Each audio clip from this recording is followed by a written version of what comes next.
Welcome to Kerala PSC ഗുരു.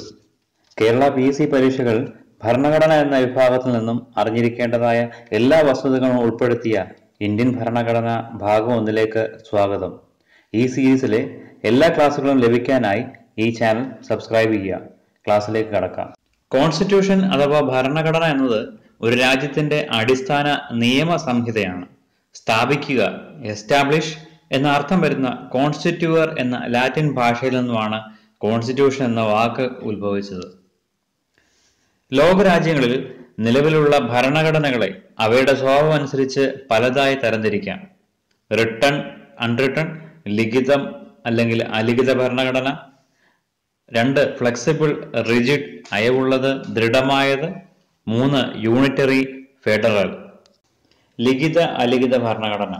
ഒരു രാജ്യത്തെ നിയമങ്ങളും ചട്ടങ്ങളും ഒരു രേഖയായി എഴുതപ്പെട്ടിട്ടുണ്ട് എങ്കിൽ അതിനെയാണ് ലിഖിത ഭരണഘടന എന്ന് വിളിക്കപ്പെടുന്നത്. ഉദാഹരണം ഇന്ത്യ, അമേരിക്ക.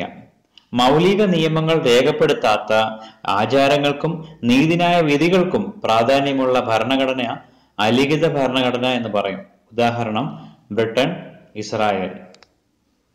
ഫ്ലെക്സിബിൾ അല്ലെങ്കിൽ റിജിഡ് ഭരണഘടന.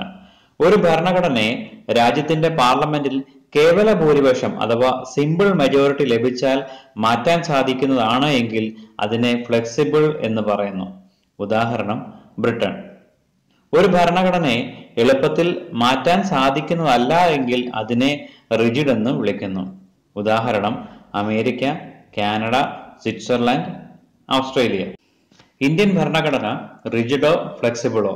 ഇന്ത്യൻ ഭരണഘടന ഭാഗികമായി ഫ്ലെക്സിബിൾ എന്നും ഭാഗികമായി റിജിഡ് എന്നും പറയാറുണ്ട്. കാരണം ഭരണഘടനയുടെ കുറച്ച് ഭാഗങ്ങൾ മാറ്റുന്നതിന് കേവല ഭൂരിപക്ഷവും ചില ഭാഗങ്ങൾ മാറ്റുന്നതിന് 3/2 ഭൂരിപക്ഷവും ആവശ്യമാണ്. യൂണിറ്ററി അല്ലെങ്കിൽ ഫെഡറൽ. എല്ലാ അധികാരവും കേന്ദ്രത്തിൽ മാത്രം അധിഷ്ഠിതമാണ് എങ്കിൽ അതിനെ യൂണിറ്ററി എന്ന് വിളിക്കുന്നത്. ഉദാഹരണം ബ്രിട്ടൻ, ഫ്രാൻസ്. ഒരു രാജ്യത്ത് അധികാരം കേന്ദ്രത്തിനും സംസ്ഥാനത്തിനുമായി കൊടുക്കുകയാണെങ്കിൽ അതിനെ ഫെഡറൽ എന്ന് വിളിക്കുന്നത്.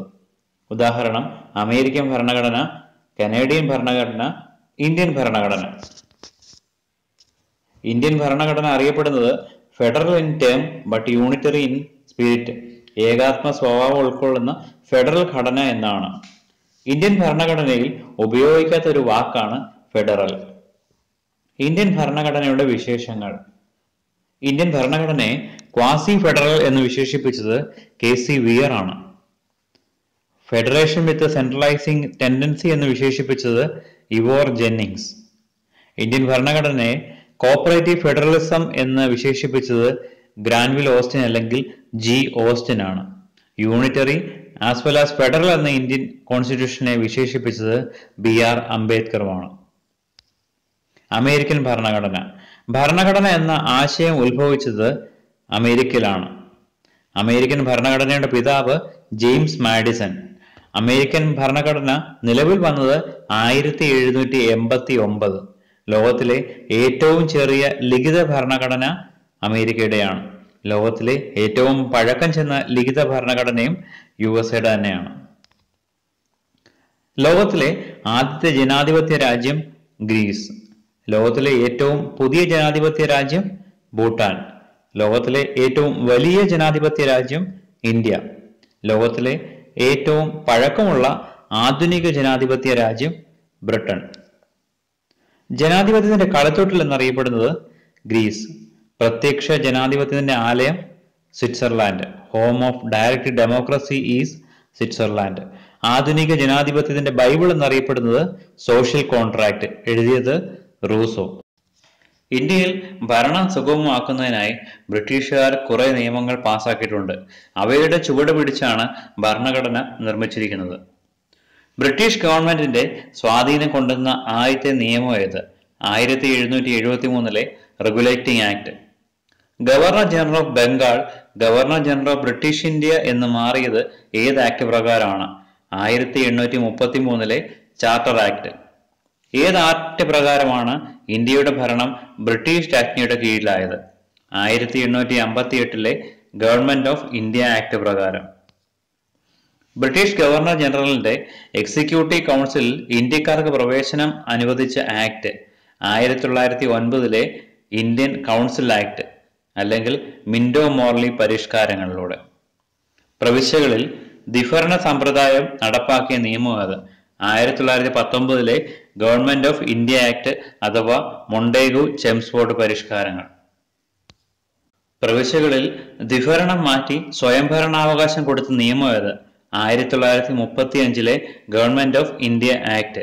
ഇന്ത്യക്കാർക്ക് അവരുടെ സ്വന്തം ഭരണഘടന തയ്യാറാക്കാനുള്ള നിർദ്ദേശം കൊണ്ടുവന്ന പ്ലാൻ ഏത്? Wavell plan 1945.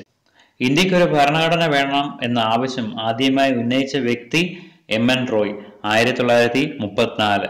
ഇന്ത്യക്ക് ഒരു ഭരണഘടന വേണമെന്ന ആവശ്യം ആദ്യമായി ഉന്നയിച്ച രാഷ്ട്രീയ party Swaraj party 1935. 1937 Faizpur INC സെഷനിൽ വെച്ചാണ് ഇന്ത്യക്ക് ഭരണഘടന വേണമെന്ന് ആവശ്യം ആദ്യമായി ഉന്നയിച്ച INC സെഷൻ. ഇന്ത്യക്കാരുടെ ഈ ആവശ്യം ബ്രിട്ടീഷുകാർ ഔദ്യോഗികമായി അംഗീകരിച്ചത് 1940 ഓഗസ്റ്റ് ഓഫറിലൂടെയാണ്. August offer 1940. 1940 August 8 viceroy Linlithgow പ്രഭു പ്രഖ്യാപിച്ച വാഗ്ദാനമായിരുന്നു ഓഗസ്റ്റ് ഓഫർ. രണ്ടാം ലോക മഹായുദ്ധത്തിൽ ഇന്ത്യക്കാരുടെ പിന്തുണ നേടാനുള്ള ബ്രിട്ടീഷ് തന്ത്രമായിരുന്നു ഇത്. Cabinet mission 1946. സ്വന്തമായി ഭരണഘടന ഉണ്ടാക്കുന്നതിന് ഇന്ത്യക്കാരെ സഹായിക്കാനാണ് ക്യാബിനറ്റ് മിഷൻ എത്തിയത്. ക്യാബിനറ്റ് മിഷനെ ഇന്ത്യയിലേക്ക് അയച്ച ബ്രിട്ടീഷ് പ്രധാനമന്ത്രി ക്ലെമന്റ് അറ്റ്ലിയാണ്. ക്യാബിനറ്റ് മിഷനിലെ അംഗങ്ങൾ Pethick Lawrence, Stafford Cripps, AV Alexander. Cabinet മിഷനിലെ ചെയർമാൻ പെത്വിക് ലോറൻസ്.